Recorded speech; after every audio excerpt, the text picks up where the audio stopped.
Before you judge me, try to listen to the end, because not every villain is born evil, and not every victim is innocent. My name is Helena, I'm 35 years old, and I destroyed my sister's marriage. But before you think I'm a monster, I need to tell you why I did it. Because sometimes revenge isn't cruel, it's the only way to survive. I was always the forgotten daughter, the dull sister. While Melissa, 3 years younger, grew up with her mother's bright eyes and her father's charisma, I was just the shadow, the one who got good grades, the one who never caused trouble, the one no one noticed. As a child, it still hurt, but over time, I learned to accept it. Not that it made things easier, just less visible. Melissa, on the other hand, seemed to have the world at her feet. She received the most expensive gifts, the sweetest words, and the applause for things I had done before her. But I didn't hate her, not even when she stole my first boyfriend. Yes, that happened. I was 17, he was 19, and she was just 14 and started making advances. When I found out they were secretly kissing in the basement of the beach house, my world fell apart. And you know what my parents said? Helena, he wasn't the man for you. He fell in love with someone else, so be it. They defended her, as they always did. It broke me, but I didn't fight back. I swallowed it. I swallowed it all, until the marriage proposal came. Melissa was going to marry Gustavo. Gustavo, the only man who, for an instant, looked at me as if I existed. The only one who, for a moment, made me feel visible. But she took him, like she took everything. And at that moment, something inside me broke completely. It wasn't sadness anymore. It was something deeper, something cold. And that's where it all began. I didn't plan on getting revenge right away. But when the universe presented me with the perfect opportunity, I took it. And you would do the same if you knew what she did to me after that. When Melissa announced her engagement to Gustavo, I had to smile. I was forced to smile. My parents were beaming. She's always dreamed of this, they said, as if Melissa's dream coming true was the only milestone worth celebrating in our family. But I knew the truth. Gustavo had met me before. It was during a charity dinner for the company where I worked. He was one of the guests, having just arrived from the headquarters in São Paulo. We exchanged glances, then conversations, then coffee. I know he was interested. Those looks don't lie. But then, Melissa appeared, as he always does. At the first family gathering where he was invited, she walked into the room wearing that blue dress, the same one she wore to my graduation to steal all the attention. She smiled at him, and he smiled back. I thought it was just politeness, until I saw the exchange of messages, on her cell phone. Unintentionally, or maybe on purpose, she left it unlocked in the kitchen while she went to get a glass of wine. I saw my name in the conversation. She's creating expectations, right? A little, but relax. I'm only interested in you. And Melissa responded with a heart emoji. It was like a punch in the stomach, but that wasn't the worst of it. The worst came a week before the wedding. We were in the living room of my mother's house, sorting out the party favors and folding invitations for the godparents. I tried to act normal. I pretended to be happy, but inside I was a hurricane. That's when she turned to me with that mocking look and said, Helena, thank you for never imposing yourself. If you had been a little bolder, maybe he would have stayed with you. She knew. She always knew. And yet, he laughed in my face. That day, I didn't cry. For the first time, I didn't cry. I smiled, because at that very moment, I decided that she would not walk down that aisle in peace. I left in silence, and that night, I started writing a plan. Not impulsive, not violent, but something that, in the end, would make her feel everything she made me feel throughout my life. But for it to work, I needed time, and she also needed someone by her side. And ironically, the first piece of my plan fell into my lap when I received an unexpected message from a certain ex-girlfriend of Gustavo. The morning after Melissa's poisoned message, I was still in shock, but it only took one click for the game to start changing. The message came from an unknown number. Hi, I'm Camilla. You don't know me, but I was engaged to Gustavo 3 years ago. I think we should talk. Urgent. At first, I thought it was a prank, or some random attempt to cause intrigue, but there was something in the tone, a very specific desperation. I answered. We arranged to meet at a discreet cafe in the city center. Camilla was everything I didn't expect. Focused, polite, and devastated. She said that Gustavo had suddenly broken up with her, saying he wasn't ready to get married. 2 months later, he was already with Melissa. So far, it could be a coincidence, but she kept evidence. Prints, videos, messages exchanged while they were still engaged. Gustavo already knew Melissa before the breakup. And worse, Camilla discovered that, even after starting a relationship with Melissa, Gustavo still tried to maintain intimate contact with her, something that my sister probably never knew. That gave me more ammunition than I expected. "Why are you telling me this now?" I asked. She smiled, bitterly. "Because I was made a fool of myself. And because, honestly, it would be a relief to see him get a reality check." We became allies, and the first part of the plan was simple. Make Melissa doubt Gustavo, and make Gustavo feel guilty enough to contradict himself. I started forwarding the screenshots to an anonymous email one by one. Then I created a fake profile on Instagram and started following Melissa. I liked old photos of her and Gustavo, in silence, planting doubt. It took 3 days for her to call me in tears. "Helena, someone is sending me messages saying that Gustavo already had a girlfriend. Did you know that?" "No," I lied. "But if you want to investigate, I can help you." And that's how control began to slip from her hands. The parents began to notice the stress. The mother-in-law began to interfere. Gustavo, well, he tried to smooth everything over with gifts and dinners, as he always did. But something started to crack. And in the middle of this crack, I planted my version of the facts, subtly, always with the mask of the helpful sister. But inside, every time she called me with questions or tears, I smiled. For the first time, she needed me. And that hurt her more than any betrayal. But I knew I couldn't settle for that. I didn't want to just watch her marriage fall apart. I wanted the world to see her for who she was. And to do that, I would have to destroy the family princess image she had carried since childhood. And there was no better place to start this than at the wedding rehearsal itself. The wedding rehearsal was scheduled for a sunny Saturday, in the same hall where our parents celebrated their silver wedding anniversary, a place full of history, memories, and ghosts. Melissa was tense, not like someone who was about to experience the happiest day of her life, but like someone who hadn't slept in nights. And there I was, dressed in smiles, holding the flowers, playing the role of the older sister who supports everything. That was the perfect terrain for the next phase of my plan. I needed to expose a rift, public, but still subtle, between her and Gustavo. And the one who gave me the key to that was Camila herself. Before the rehearsal, she handed me a flash drive with an old video. Gustavo, drunk, at a bachelor party, declaring that marriage was a prison, that no woman could hold him for long, and that his current fiancée was just a beautiful phase. Camila had kept it as a form of legal evidence, but she never used it. I used it. I took one of the notebooks from the sound team that was taking care of the rehearsal soundtrack. While Melissa fixed her hair in front of the mirror, and Gustavo reviewed the lines with the celebrant, I simply transferred the video to the media area. I renamed it as Final Surprise Track, and I waited. When the bride and groom simulated their entrance, the video was played. The entire hall fell silent. The words echoed. All women are the same. Marriage is just for show. The team was confused. The sound technician tried to pause, but it was too late. Gustavo's voice was there, alive, mocking, explicit. Melissa froze. Her parents looked at each other, and Gustavo tried to laugh. "That's old. I don't even remember that. It was just a joke between friends." But the damage was already done.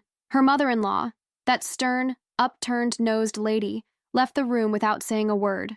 The groomsmen whispered among themselves, and for the first time, Melissa didn't know what to say. Then she pulled me into a corner. "Did you see who put this?" "No, but maybe someone doesn't like you as much as you think." It was the first time I saw her doubt everything, and doubt herself, because behind that makeup, the rehearsed dress, and the forced smile, she knew she had enemies, but she never imagined she was sleeping next to one of them. That night, I received a message from Camila. Did she find out something? Is everything going as planned? Answer: almost, but the final blow is still missing. I needed more. I didn't just want the marriage to fall apart. I wanted her to feel what I felt when she laughed at my pain, and to do that, I would have to use the man she loved. After the disaster at the rehearsal, the wedding went into damage containment mode. Melissa told everyone that the video was old, irrelevant, and that everything had already been resolved with Gustavo, but her glow had faded. And the most ironic thing? She started looking for me more than ever. He sent messages during work hours. He asked for advice. He wanted to strengthen the union. He said he was happy, but his eyes begged for stability. It was exactly where I wanted her to be, vulnerable and blind. Gustavo, on the other hand, was growing increasingly restless, not afraid of losing his fiancée, but afraid that more things from the past would come to light. And I knew exactly which button to press next, because Gustavo also had his secrets, and I knew someone who knew many of them. Do you know his older brother? Federico. Federico was the opposite of Gustavo. Honest, reserved, older, and embarrassed by the younger brother's reputation. We managed to schedule a meeting under the pretext of family concerns. I went to his office, a renowned psychologist, married with children, and made it clear it wasn't blackmail, it was an appeal. You know who your brother really is. You know what he did to Camila, and you know how he manipulates women. He hesitated. He lowered his eyes and sighed deeply. I always knew it would end like this. Federico gave me something more valuable than any video, a written statement, signed by him, saying that Gustavo had been accused of harassment by a colleague years before at the company in São Paulo. The case was hushed up, with the help of their father. I had no more doubts, and now I had proof. But I still didn't want to expose it publicly. No, that would be too easy, so I did something more subtle, something that would eat away at me from the inside. I sent a digital copy of the document to Melissa's personal email, without a sender, along with a message. You still have time. She called me back a few minutes later. Her voice was shaking. Helena, I received something horrible. Do you know what it is? I don't know, Mel. But if it's something that made you feel this way, maybe you should listen to your intuition, before it's too late. Her silence was long, painful. That woman who always had all the answers was now drowning in her own doubt. Little by little, she stopped being my sister, and became just another desperate woman trying to save a collapsing house of cards. Meanwhile, I stayed close, attentive, advising, pretending to be supportive. And every thank you she said to me was another nail in the coffin of that image of superiority that she had used against me my entire life. But what I didn't know yet was that her fall wouldn't be as silent as I imagined. Because sometimes, when you play with the past, it comes back with a force that you didn't even expect. By this time, Melissa was no longer the radiant bride who paraded from store to store, choosing floral arrangements and bridesmaid dresses. She was a shadow of what she pretended to be: sunken eyes, bitten nails, snappy answers even to her mother. The family began to notice. Dad pulled me aside at Sunday lunch and whispered, "She's different. Do you know what happened?" I feigned surprise. Just a little stress, maybe. It's normal before a wedding, right? But what he didn't know is that behind the scenes, the fall was already irreversible. Melissa began investigating Gustavo on her own. She searched through folders, old emails, and profiles of ex-girlfriends. One day she called me in the middle of the night. Helena, he had an affair with his secretary, 6 months ago. Break. And yet, I can't cancel the wedding. Not now, not with all the invitations sent out, not with what people will say. There was the sweetest poison of my revenge. She didn't want to get married anymore, but she couldn't give up either. It was the prison she built herself. She began to carry the same kind of shame that I felt for years, but the difference is that I learned to bear it. She didn't. But then, the unexpected happened. Gustavo started to suspect me. It was subtle, but direct. Helena, have you been talking to anyone in my family? I heard you had a meeting with Fred. I smiled. Of course not. It was just a casual coffee, out of concern for Melissa. But he didn't buy the lie. The next day, I was blocked by him on social media. On the other, I received an anonymous email. You think you're smart, don't you? But you forgot one thing. When you play with fire, you also burn. I felt a chill down my spine. I thought I controlled the board, but Gustavo was more dangerous than I realized. And now, he was playing too. Camila called me worried. You need to be careful. He's threatened me before. I wouldn't doubt anything. That night, I decided to reinforce my position. If Gustavo was starting to attack, it was time to tighten the rope even more. I prepared a second batch of information, this time, not just with screenshots, but with audio. Short recordings that Camila had made during the breakups, in which Gustavo insulted her, manipulated her, and made her doubt her own sanity. I sent a copy to Melissa, and another for her mother-in-law, this time, without any sender. But with the caption, "Are you still going to let your daughter marry him?" The bomb went off the following weekend. Melissa arrived at my parents' house in tears. Her mother-in-law called furiously to cancel the bridal shower. Gustavo? He showed up drunk at the entrance to the building where I live, shouting my name. The doorman called the police. He was taken away without any major problems, but the scandal remained. By this point, marriage was just a dead formality, and what was left was the ego of a shattered woman who no longer knew who to trust, not even herself. But I still wasn't satisfied, because until that moment, no one knew who had done all this, and that's exactly how I wanted it to stay, until the day of the ceremony. The wedding was not officially canceled. Melissa insisted on keeping up appearances. She still talked about dresses, photographers, cake, but it was a theater of war. Every gesture was a trench, every smile a trap. The guests confirmed their presence. The church was decorated, but there was no bride. There was only the reflection of a woman in tatters trying to save her own name. She asked me to help her get ready. In the dressing room, alone, she remained silent for long minutes. And then she asked, "Helena, do you hate me?" It took me a while to respond. "No, I just got tired of swallowing what you thought I deserved." She closed her eyes. A tear fell. "I did horrible things to you, didn't I?" I looked in the mirror. She was behind me, weak, and for the first time without control of the narrative. "Yes, Melissa, and yet you kept winning. At least, until today." There were no more words, just the sound of the door opening and someone from the organization calling, "10 minutes to go." She got up with difficulty, adjusted her veil, and walked to the entrance of the church. I followed behind. But when the music started and she took her first steps, something unexpected happened. A man appeared among the guests. It was not Gustavo, it was Frederick. He stood up and announced in a firm voice, "This marriage cannot continue. Out of respect for the truth and the women this man destroyed." Murmurs, panic, whispers. The priest stopped. The musicians froze. Federico continued, "I am the groom's brother, and I am here to publicly inform you that Gustavo is being investigated for abusive behavior. I have proof, and the authorities have already been informed." Melissa's mother-in-law immediately got up and left. Gustavo's parents in shock. And Gustavo didn't show up. It just disappeared.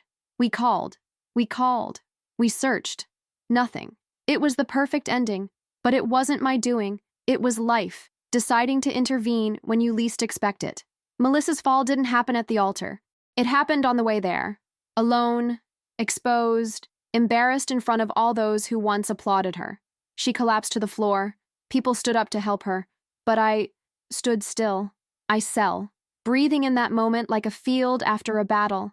As I turned to leave, someone grabbed my arm. "Era, Melissa. It was you, wasn't it?" I remained silent. She insisted, "You ruined my life. Just smile." "No, I only gave back what you gave me. But your life, you destroyed that yourself, Melissa." I let go of my arm and walked away, without looking back. It was the end of what she thought was unbeatable, and the beginning of something new in me, something that, for the first time, didn't depend on the love of others, only on my own. The church was emptied within minutes. The guests left in awkward silence. Cell phones exploded with notifications. Stories were deleted. Videos were cut.